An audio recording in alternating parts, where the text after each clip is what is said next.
Very good afternoon. Welcome back to my YouTube channel that is Gotra classes. तो चलिए हम start करते हैं। आज जो टॉपिक मैं स्टार्ट करने जा रही हूँ वो है कलर ब्लाइंडनेस। ये एक जेनेटिक डिसऑर्डर है। जैसे कि लास्ट टाइम हमने हीमोफीलिया पढ़ा था, वैसे ही कलर ब्लाइंडनेस एक जेनेटिक डिसऑर्डर है। तो सबसे पहले जेनेटिक जो कलर ब्लाइंडनेस होती है वो एक मेंडेलियन डिसऑर्डर होती है। मेंडेलियन डिसऑर्डर इसलिए क्योंकि ये सिंगल जीन म्यूटेशन जो क्राइटेरिया है वो फॉलो करती है। ये एक सिंगल जीन में ही म्यूटेशन की वजह से कलर ब्लाइंडनेस होती है। और ये सेकेंडली ये सेक्स लिंक्ड रिसेसिव डिसऑर्डर होता है।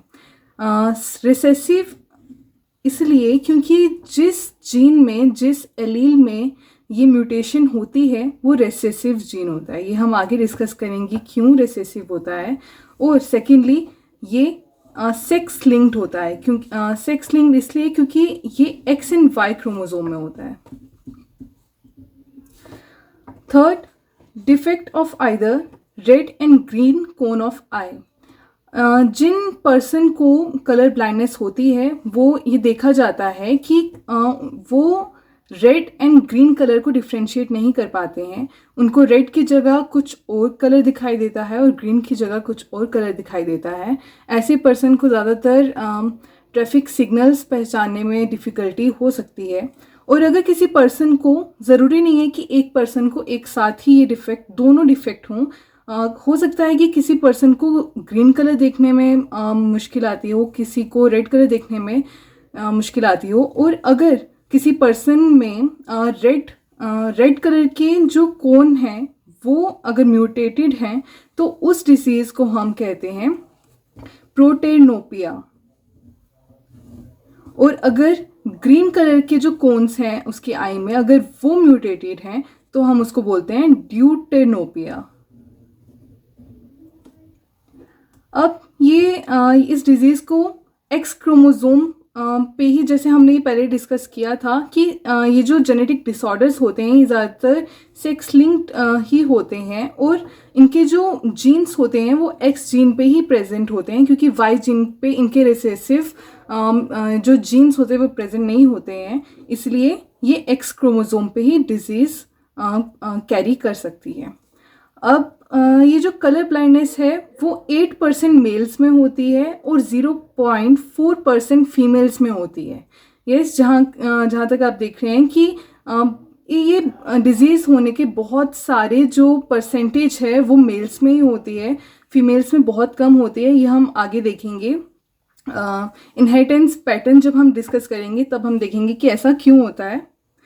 Defect mutation in one gene of chromosome, जैसे कि मैंने आपको पहले बताया कि मेंडेलियन डिसऑर्डर में यही होता है कि सिंगल जीन म्यूटेशन होती है। किसी एक जीन पे, किसी एक एलील पर म्यूटेशन हो तो उसको कलर ब्लाइंडनेस कहते हैं। तो ये सिंगल जीन म्यूटेशन इसलिए कहा जाता है इसको।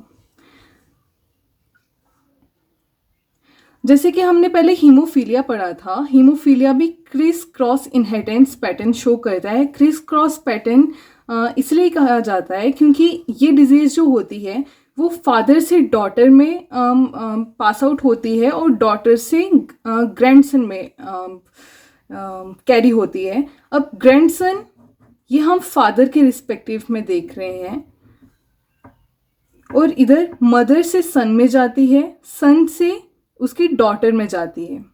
और यहाँ पे मैंने सिंबल्स दिखाए हैं। तो ये जो सारे तीनों केसेस हैं ये क्रिस क्रॉस इनहेरिटेंस शो करते हैं। अब हम देखते हैं कि कलर ब्लाइंडनेस, अगर अभी हम आगे इनहेरिटेंस पैटर्न दिखाऊंगी मैं आपको। तो कलर ब्लाइंडनेस को हम सी से डिनोट करेंगे। नॉर्मल वर्जन है अगर किसी का, नॉर्मल विजन है किसी अगर पर्सन का, तो हम उसको एन से डिनोट करेंगे। और जब हमें ये सेक्स लिंक्ड डिसऑर्डर है जैसे कि ये, तो अगर हमें ये शो करना होगा कि अगर मेल डिसऑर्डर है या फिर नॉर्मल है तो वो हम ऐसे शो करेंगे कि एक्स के ऊपर हम कैपिटल एन डाल सकते हैं या फिर नहीं भी डाल सकते हैं, एन फॉर नॉर्मल। तो हम चाहे डालें या फिर नहीं डालें तो वो आपकी चॉइस है। अब नीचे ये वाला, जब हम ये वाला पैटर्न शो करेंगे तो वो नॉर्मल मेल हो गया। और अगर हम एक्स के ऊपर C शो करेंगे, C फॉर कलर ब्लाइंडनेस। तो अगर हम X के ऊपर C शो करेंगे तो मीन्स वो मेल कलर ब्लाइंड है। और मैंने जैसे कि आपको पहले बताया कि हम X ही इसलिए लेते हैं क्योंकि Y में इसके रिस्पेक्टिव जीन प्रेजेंट नहीं होते हैं, इसलिए हम Y को यहाँ पे डिनोट नहीं करेंगे। और जब हम फीमेल की बात करेंगे और जब हम फीमेल्स की बात करते हैं तो दोनों एक्स क्रोमोसोम पर अगर हम एन डालें, एक पर अगर हम एन डालें और दूसरे पर अगर हम सी डालें, मतलब वो हम नॉर्मल भी कंसीडर कर सकते हैं और कैरियर भी कंसीडर कर सकते हैं। ये बहुत इंटरेस्टिंग केस है। जैसे कि मैंने आपको ऊपर बताया कि ये डिजीज़ सेक्स लिंक्ड रिसेसिव है। रिसेसिव का मतलब वो होता है कि अगर उस जीन पर अगर डिफेक्ट है तो वो जीन हम रिसेसिव कंसीडर करेंगे, वो जीन हम डोमिनेंट नहीं कंसीडर करेंगे, वो जीन हम रिसेसिव कंसीडर करेंगे। उसके साथ वाला जीन जो कि नॉर्मल है उसको डोमिनेंट हम कंसीडर करेंगे।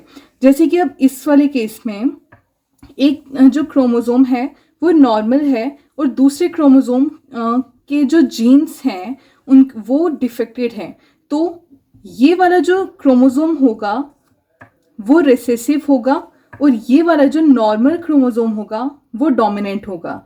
अब डोमिनेंट के सामने रिसेसिव झुक जाता है तो वो उसको नॉर्मल ही बना देगा, मगर हम इसको कैरियर भी कंसीडर कर सकते हैं, हम इसको नॉर्मल भी कंसीडर कर सकते हैं। इसलिए कहा जाता है कि 8% जो वो होती है चांसेस होते हैं वो मेल के होते हैं डिफेक्ट होने के, और 0.4% सिर्फ फीमेल्स के होते हैं। ये बहुत कम परसेंट है फीमेल का। और हम आगे डिस्कस करेंगे कि इनहेरिटेंस पैटर्न में ऐसा कौन सा केस आता है जब एक फीमेल पूरी तरह से ये डिफेक्टेड बनती है। तो जैसे कि यहाँ पर ये हम कैरियर भी कंसीडर कर सकते हैं, हम नॉर्मल भी कंसीडर कर सकते हैं। अब ये वाला जो नीचे वाला है इसमें दोनों जो क्रोमोसोम हैं फीमेल के केस में दोनों क्रोमोसोम डिफेक्टेड हैं, दोनों के ऊपर हमने सी लगाया है तो दोनों डिफेक्टेड हैं। ये वाले चांसेस किसी फीमेल के फुली डिसऑर्डर्ड होने के चांसेस बहुत ही ज़्यादा कम होते हैं एज कंपेयर टू मेल। तो यस, अब हम डिस्कस करते हैं इनहेरिटेंस पैटर्न। इनहेरिटेंस पैटर्न में जैसे मैंने आपको हीमोफीलिया डिजीज़ में भी मैंने आपको इनहेरिटेंस पैटर्न करवाया था। ये टॉपिक बहुत ही ज़्यादा इंपॉर्टेंट है। सीबीएसई जो एग्ज़ाम्स होते हैं उसके केस में भी और नीट में भी इसके रिलेटेड बहुत सारे क्वेश्चंस आते हैं। परसेंटेज पूछी जाती है कि अगर कोई डिफेक्टेड फीमेल या फिर डिफेक्टेड मेल अगर नॉर्मल फीमेल और नॉर्मल मेल से शादी करती है तो आगे जो जनरेशन होगी कितने परसेंट मेल कितने परसेंट फीमेल डिफेक्टेड होंगे, नॉर्मल होंगे या फिर कैरियर होंगे। तो चलिए हम डिस्कस करते हैं। अगर नॉर्मल मेल है और अगर फीमेल कैरियर है, कैरियर इन द सेंस कि एक ही क्रोमोसोम के ऊपर सिर्फ डिफेक्टेड जीन प्रेजेंट हैं, तो वो कैरियर होगी या फिर उसको नॉर्मल भी कंसीडर किया जाता है, मगर नॉर्मल हम उसका फिनोटाइप देखेंगे। आई होप ये सबको पता होगा कि फिनोटाइप एंड जीनोटाइप क्या होता है। कि एक बाहर से जो हमें चीज़ दिखाई देती है, बाहर से एक पर्सन अगर हमें नॉर्मल दिखाई देगा तो वो फिनोटाइप है उसका, और अगर हम उसके अंदर का पैटर्न देखेंगे मतलब कि उसके क्रोमोसोम्स कैसे हैं, अगर हम वो देखेंगे तो हमें पता चलेगा कि उसका जीनोटाइप कैसा है। तो यस, ये जो फीमेल है उसके एक क्रोमोसोम के ऊपर डिफेक्टेड जीन्स प्रेजेंट हैं, तो उसका फिनोटाइप जो होगा वो नॉर्मल ही कंसीडर किया जा सकता है, मगर जीनोटाइप तो हमें पता है कि एक क्रोमोसोम के ऊपर डिफेक्टेड जीन प्रेजेंट है, मतलब कि वो कैरियर है।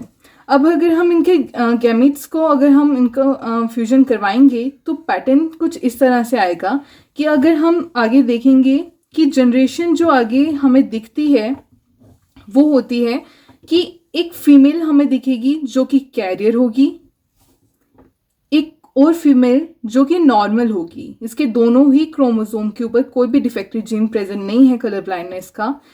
मेल जो कि डिफेक्टेड होगा क्योंकि मेल के पास एक ही एक्स क्रोमोसोम होता है, तो यस वो डिफेक्टेड होगा।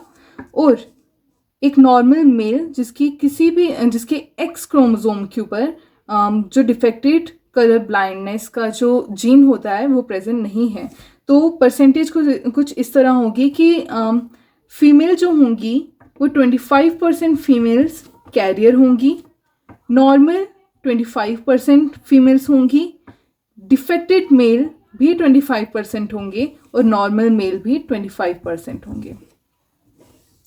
अब नेक्स्ट केस में हम देखते हैं कि अगर एक नॉर्मल फीमेल और एक कलर ब्लाइंड मेल के गैमेट्स को अगर फ्यूज़ किया जाए तो पैटर्न हमें कुछ इस तरह मिलेगा कि जो आगे जनरेशन होगी उसमें हम देखेंगे कि जो एक फीमेल होगी वो कैरियर होगी, एक क्रोमोसोम के ऊपर कलर ब्लाइंडनेस का डिफेक्टेड जीन प्रेजेंट है तो ये नॉर्मल होगी।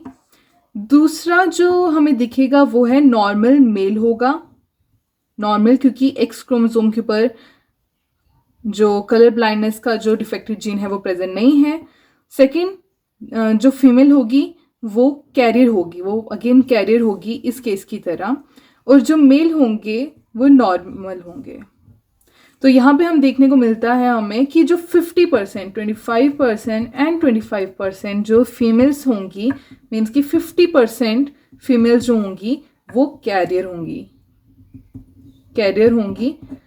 और 25% मेल जो होंगे वो डिफेक्टेड नहीं होंगे। ये मैंने आपको दिखाने के लिए किया था। 25% मेल जो होंगे, 25% मेल और इधर भी 25% मेल, यानी कि 50% मेल जो होंगे वो नॉर्मल होंगे। अब लास्ट केस जो है वो बहुत ही ज़्यादा इंपॉर्टेंट केस है। जैसे कि हमने लास्ट टाइम हीमोफीलिया के केस में हमने ये देखा था कि ऐसे बहुत कम चांसेस होते हैं कि फीमेल डिफेक्टेड हो, हीमोफीलिया के केस में भी और कलर ब्लाइंडनेस के केस में भी। तो ये बहुत इम्पॉर्टेंट पैटर्न है जहाँ पर हमें ये देखने को मिलता है कि फाइनली एक फीमेल डिफेक्टेड होती है। और वो फीमेल डिफेक्टेड कैसे होती है? अगर एक नॉर्मल अगर एक कैरियर फीमेल जो कि कैरियर है जिसका फिनोटाइप नॉर्मल है, जैसे कि मैंने आपको बताया कि हमें बाहर से तो देखने को यही मिलेगा कि वो फीमेल नॉर्मल है, मगर अगर हम उसका जीनोटाइप देखेंगे जो कि XC और X होगा तो वो उसका जीनोटाइप होगा, मगर फिनोटाइप उसका नॉर्मल होगा। तो अगर कैरियर फीमेल अगर डिफेक्टेड मेल से मैरिड करती है तो उसके आगे जो जनरेशन होगी, ये याद रखने की बात है कि अगर कैरियर फीमेल अगर डिफेक्टेड मेल के साथ मैरी करती है तो उसके आगे जो जनरेशन होगी वो कुछ इस तरह का पैटर्न शो करेगी कि पहले तो जो फीमेल होगी वो कलर ब्लाइंड होगी, क्योंकि एक्स क्रोमोसोम इस साइड से जो कि डिफेक्टेड है वो उधर मेल के एक्स क्रोमोसोम के साथ फ्यूज़ करेगा तो हमें डिफेक्टेड फीमेल मिलेगी, तो वो कलर ब्लाइंड होगी। सेकेंडली जो मेल होंगे वो डिफेक्टेड होंगे, फीमेल अगेन कैरियर होगी, एक फीमेल कैरियर होगी, और फोर्थ जो मेल होगा वो नॉर्मल होगा। तो यहाँ पे हमें देखने को मिलता है कि 25% जो फीमेल होंगी वो कलर ब्लाइंड होंगी और जो 25% फीमेल, यहाँ पे ये चांसेस भी हैं कि 25% फीमेल कैरियर हों, मगर यहाँ पे जो 1% ये निकलता है ये बहुत ही ज़्यादा इम्पॉर्टेंट केस है। So yes, colour blindness topic के अंदर, इस डिजीज़ के अंदर इतना ही सब कुछ था। आई होप आपको समझ आया होगा। Thank you.